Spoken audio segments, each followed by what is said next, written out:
ఇప్పుడు ఇవ్వండిరా సాఫ్ట్వేర్ ఉద్యోగస్తులు పిల్లల్ని.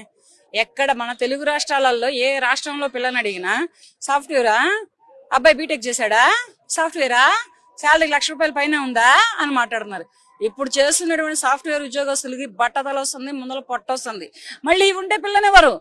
ఇవి ఉండొద్దు. మళ్ళీ వాడు జిమ్కి వెళ్ళాలి, వాడు ఫిజిక్ మెయింటెనెన్స్ బాగుండాలి, బాడీ మెయింటెనెన్స్ బాగుండాలి, సాఫ్ట్వేర్ ఉద్యోగం చేయాలి, లక్షల్లో శాలరీలు కావాలి, ఎక్కడైనా ఉంటున్నాము అంటే విల్లాస్ ఫ్లాట్లు కావాలి, అయితే కారు కావాలి, బోర్ కడితే బైక్ కావాలి. ఇప్పుడు ఉన్నాయి సాఫ్ట్వేర్స్ కి వేల కొద్ది సాఫ్ట్వేర్ ఉద్యోగాలు తీసేస్తున్నారు.